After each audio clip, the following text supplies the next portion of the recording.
My fellow Republicans, as we celebrate this Labor Day, remember that it is President Trump who is fighting to move America away from a nation content to accept government assistance and toward a nation modeled in Reagan's vision that meaningful work, not welfare, is every American's hope.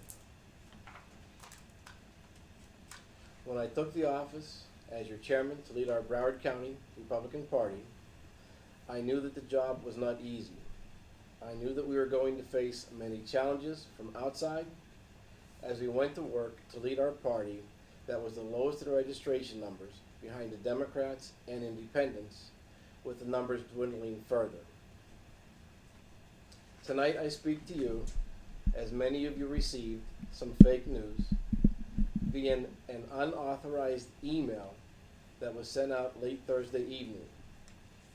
This email falsely used the BREC board's signature at the bottom without mine or your Vice Chair, Celeste Elledge's, approval. This was an attack on our party from within, circulating some fake news. Our nation's politics is going through an era of moral decay, which has made its way down to the lowest levels to include our county party.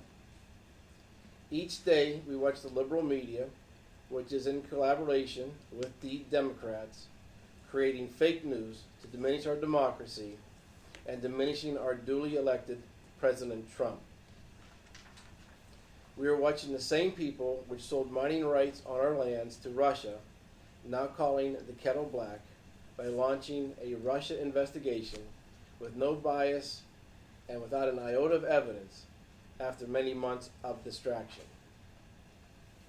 You may ask yourself why. In my opinion, the opposition is doing this to save their own skin and distract from their own wrongdoings. They fear that if President Trump is able to do the job that we elected him to do, his administration will unearth many more scandals. Some of his obstructionists may end up in silver bracelets and in small cells in the federal penitentiary. Also, an honest, patriotic administration is bad for their corrupt business and prosperity. Yet, despite the constant distractions, President Trump's administration is making significant headway. Last month, the Dow passed the 22,000 mark for the first time in history. It's just not happenstance. The Trump White House has rolled back over 860 oppressive Obama regulations. A KPMG survey found 50% of us are highly confident in U.S. economic growth for the next 3 years. This is up 23% from a year ago. Maybe more important, 92% viewed the U.S. as the top market for new growth, while last year only 37% thought this was true. Other surveys show similar trends. Small business optimism soared to a 12-year high in the months after the election. In March, consumer sentiment hit a 16-year high. Thanks to President Trump's energy dominance agenda, the new Census Bureau data shows that the United States achieved a net exporter of natural gas status. In June, for the first time in 60 years, the United States became one of the largest producers of oil and gas in the world. Illegal crossings on our southern border have dropped by 70%. The Trump administration is allowing our border enforcement agency and law enforcement officers to do their jobs and protect us, the United States citizen.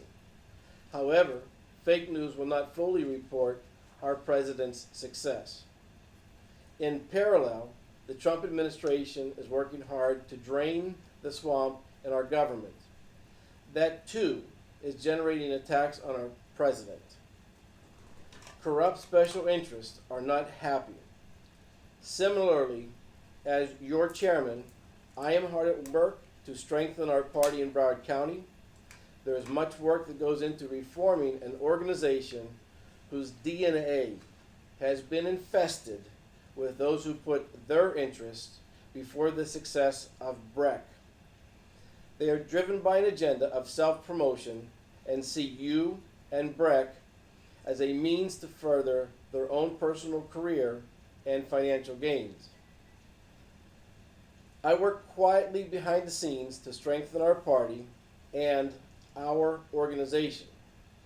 However, I am unearthing many irregularities. As I uncover unsavory acts committed in the past, I know that the same elements that were there behind those acts are getting nervous, and hence bring out the attacks to distract us. We had a treasurer that was committed to following our bylaws. We were able to write checks and had a very successful Lincoln Day dinner where we hosted none other than the United States Secretary of Housing and Urban Development, Dr. Ben Carson, and a United States Senator, Tim Scott, among many other leaders from around the nation and in our own beautiful state of Florida. Fundraising for BREC was not an issue. However, I uncovered what many feel were misappropriations by prior boards of nearly $70,000 of our funds. I had no knowledge of these misappropriations that occurred prior to me becoming BREC chair. At this time, and for the past few months, my access to BREC funds has been denied, and this is in violation of our bylaws. I am not able to continue looking into the BREC finances. In order to multitask and use my time and efforts efficiently for our party, I decided that as I quietly addressed this issue, I would simultaneously continue my real work electing Republicans. I started fundraising directly for our elected officials. For example, just this past July, we were able to raise nearly $10,000 in a couple of hours for one of our elected representatives. Likewise, during the election period, our voter registration efforts and palm card efforts were thwarted multiple times. Yet we continued to do our work in silence. There are many more issues that I intend to continue to address quietly, as I do not wish to air our dirty laundry in public in the best interest of our candidates, our party, and our organization that we work so hard for, known as the Broward Republican Executive Committee. Please remember that as we continue to shine the light on the misdeeds and we make progress, our detractors and obstructionists will get further agitated. They will continue to heave more attacks on us individually and on our party.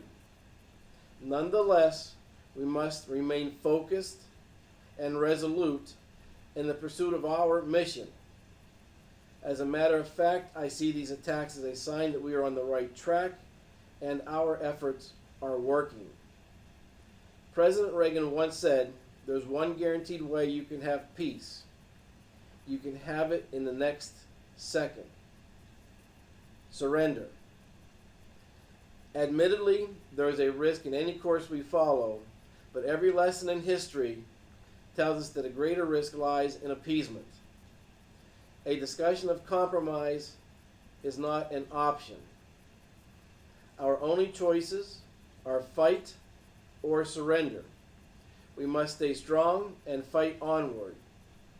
President Reagan once told the story of a young man named Martin Treptow, who left his job at a small barbershop in 1917 to go to France with the famed Rainbow Division. There, on the Western Front, he was killed trying to carry a message between battalions under heavy artillery fire. We are told that on his body was found a diary. On the flyleaf under the heading, "My Pledge," he had written these words: "America must win this war. Therefore I will work, I will save, I will sacrifice, I will endure. I will fight cheerfully and do my utmost as if the issue of the whole struggle depends on me alone." We must realize that no arsenal or no weapon in the arsenals of the world is as formidable as the will and moral courage of us hardworking, patriotic, everyday Americans. It is a weapon our adversaries do not have.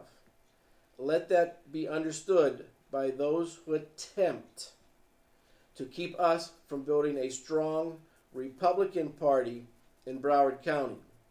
We will negotiate for it and we will sacrifice for it. We will not surrender for it now or ever. We must remain focused on our mission. My promise to you is that when I am finished, we will have built the Republican Party in Broward County into such a force that when our opponents run into that force on election day, it will be their longest day. It will be their worst day. In closing, I want to remind you of our upcoming Reagan Day dinner. Be sure to buy your tickets before they are sold out, and join us on September 23rd as we celebrate President Reagan with another patriot and an American hero, Lieutenant Congressman Allen West. For more information about the event, please go to the website www.browardgop.org. May God bless the Republicans with his divine providence. May God bless the United States of America, those affected by Storm Harvey, and that those of us that may in the path of Storm Irma. Thank you, and God bless.